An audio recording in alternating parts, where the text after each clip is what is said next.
Eu vou fazer uma pergunta agora sobre os medalhistas olímpicos.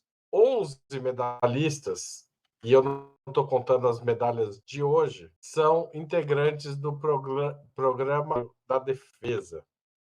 Todos ocupam a patente de Forças Armadas.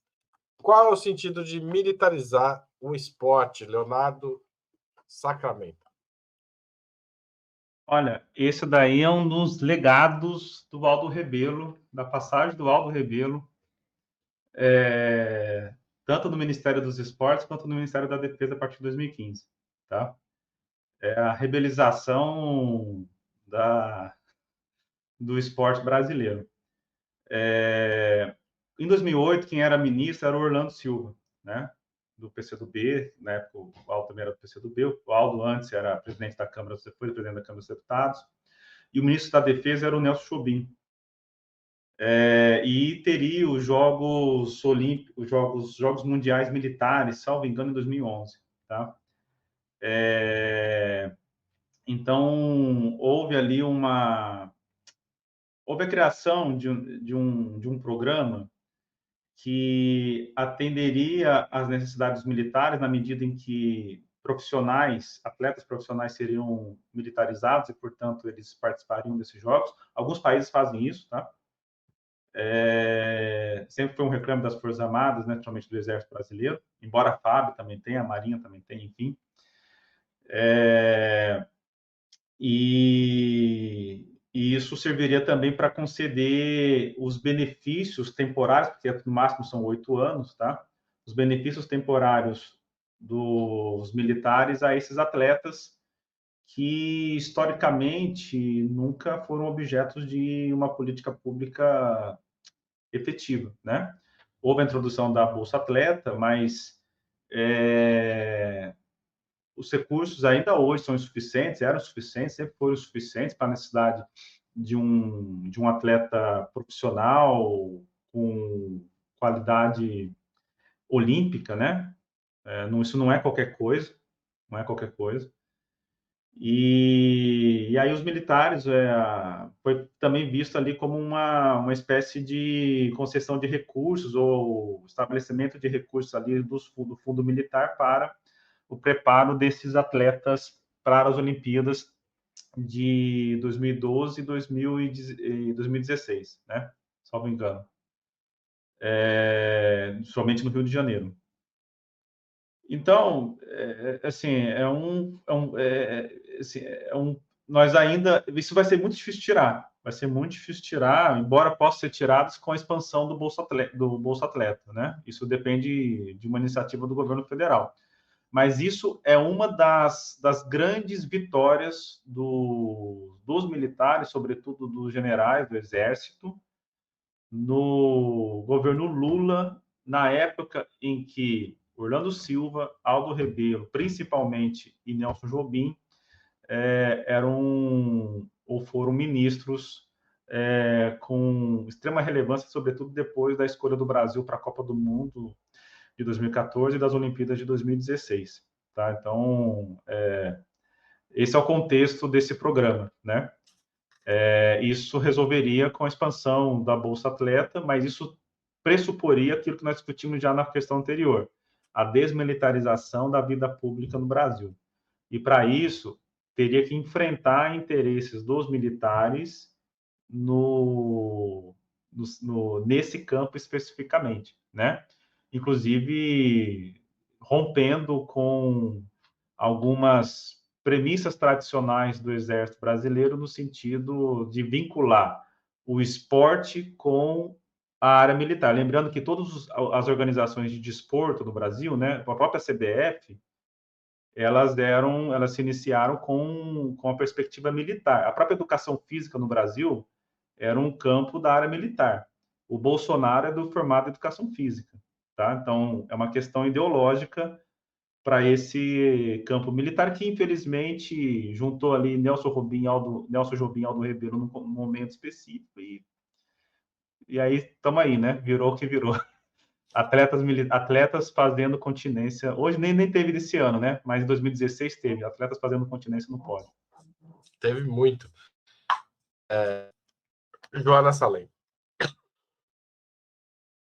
Acho que o Leonardo fez um bom panorama nessa questão, né, da criação do programa, do Aldo Rebelo, enfim. Pelo que eu vi, das mais célebres ginastas, das mais célebres medalhistas, tem a Flávia Saraiva, né, que é sargenta, e a Bia Souza, que é a judoca ouro, né? Mas são 11, pelo que o Haroldo comenta na pergunta, né? Também, eu acho que a gente tem que lembrar o seguinte, isso que o Leonardo falou é importante, porque existe uma certa intersecção de valores comuns, possivelmente comuns, não necessariamente comuns, entre militares e atletas, porque tem a ver com a coisa da disciplina pessoal, né? Essas pessoas que chegam no nível de desempenho olímpico, elas têm um nível de disciplina, né, que é acima da média. Essas ginastas que começam disciplinadamente a estudar para superar as leis da física ali, da gravidade, né? Com 5 anos, 6 anos elas começam. Então tem uma certa renúncia, digamos assim, né? Uma certa renúncia a determinados prazeres, a determinada liberdade, né? Que eu acho que tem muito a ver com também valores militares estritos, de austeridade, né? Isso não precisa ser assim, né? Mas existe essa intersecção que explica um pouco. Mas é bom a gente lembrar que, ao mesmo tempo que tem esse programa de alto rendimento, que contempla não muitos, né? Estava olhando aqui, são cerca de 550 atletas que estão dentro desse programa de alto rendimento do Exército, de atletas de alto rendimento, eles ganham de 5 a 6 mil reais e podem receber patrocínios externos, né? Então não é só isso que eles ganham, claro. Quando a gente compara com o Bolsa Atleta Civil, né, entre aspas, são 9 mil. Então, bem mais atletas que estão sob o programa Bolsa Atleta Civil. Então, acho que assim, é um problema que a política de esportes se atravesse, se entrelace com o militarismo tal qual ele é hoje, né? Porque o problema não é a existência de militares, infelizmente isso é parte constituinte de um Estado, né? Mas o problema é o perfil ideológico, doutrinário dos militares que existem no Brasil hoje desde 50 anos atrás, 60 anos atrás, né? Então, isso eu acho que faz parte da disputa de valores. As Olimpíadas estão, ao mesmo tempo que aparece, Bia Souza é militar, ao mesmo tempo a esquerda utilizou a imagem dela, assim como da Rebeca, né, para falar os ouros do Brasil são de mulheres negras, são da escola pública, né? Então existe toda uma disputa do simbólico nessa, porque a gente está rachado, né? O Brasil é um país cindido. De repente a gente ganha uma medalha de ouro e aí todo mundo gosta, todo mundo aplaude, a gente se sente Brasil de novo, né? Mas aí essas disputas do simbólico aparecem. Eu não acho que esse problema, para concluir, esse programa de atletas de alto rendimento seja algo prioritário, digamos assim, sabe, para a esquerda debater, para a esquerda disputar. Eu acho que, infelizmente, a gente tem muitos problemas maiores para resolver e esse não chega a ser, quase nem chega a ser um problema, digamos assim. O atleta civil, Caê Cavalcante está perguntando, o atleta civil varia muito, porque tem vários níveis. Tem assim, o Bolsa Atleta Civil, tem um que é nível estudante, que é tipo ainda um treinamento muito incipiente, que pode ser R$ 400, R$ 500, uma coisa realmente quase um estágio, né? Mas tem o atleta, a Bolsa Atleta Pódio, que pode chegar a R$ 16 mil. Então, claro, vai ter muito mais gente que ganhar essa bolsa mais barata, mas aí tem um escalonamento de acordo com o desempenho do atleta mesmo. Que varia de acordo com o resultado em competições, etc. Júlia Almeida. Bom, gente, eu acho que, né, Joana e Leonardo já avançaram bastante na questão específica, né, do esporte. Eu acho que eu queria, talvez, voltar um pouco a alguns elementos e aí linkar com essa questão dos esportes da última pergunta, que é esse estado mais geral de militarização, né, da sociedade como um todo e do Estado, assim, porque acho que tem, né, é curioso, né, e como disse a Joana, né, eu acho que o fato em si de você ter militares com performance de alto rendimento nos esportes não seria em si um problema, né? Eu acho que a questão é o contexto onde isso está se dando, E aí a problematização ela vale porque ela está dentro de uma representação mais profunda do avanço, né, dessa militarização, ou seja, e desse incentivo, né, aos militares no Brasil, vou colocar assim, né, que vai de recursos né, a esse aprofundamento mais geral de ocupação de vários espaços na sociedade brasileira. Então, eu acho que tem uma questão orçamentária aí também, né, e uma disputa sobre o orçamento que foi palco fundamental nos últimos anos. Né? Se você pegar a reforma da Previdência, né, onde os militares, né, aí as Forças Armadas, conseguiram ter um processo especial, né, saíram do que é o principal em relação à reforma da Previdência, o próprio regime de pensões hoje em dia, né, continua sendo escandaloso em vários casos.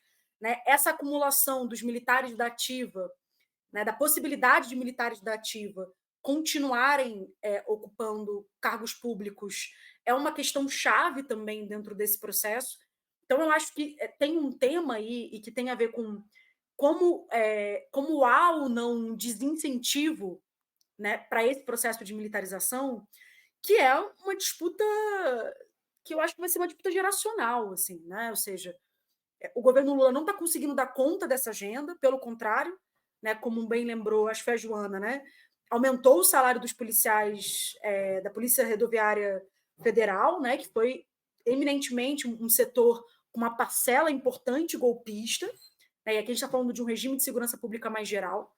Então, a gente precisa de mudanças culturais e mudanças dessa lógica de como o Estado se relaciona com os setores da segurança pública, né, e militares, de uma maneira geral. É importante dizer, e a gente não falou disso na última questão, da questão da anistia.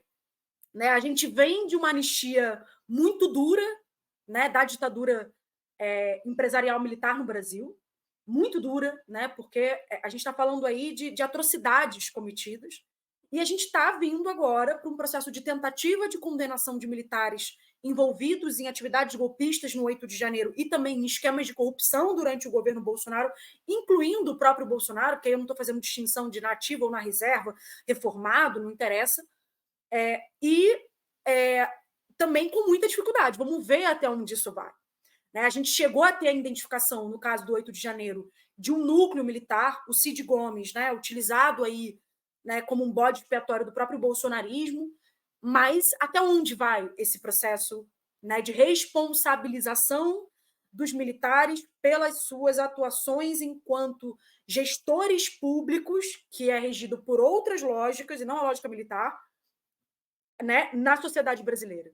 Eu acho que esse também vai ser um ponto central. A gente, depois do 8 de janeiro, pegou a bandeira do sem anistia e essa bandeira foi deixada de lado. Né? E ela é uma bandeira essencial para pensar essas relações num todo. Né? Então, eu acho que a questão em si do esporte, ela ocupa hoje um simbólico, não porque, né, militares, e aí até inclusive pelas identidades, como bem disse a Joana, não possam, né, praticar esportes de alto rendimento e etc. Mas eu acho que o simbolismo está o quanto isso é uma demonstração da expressão dessa sociedade militarizada.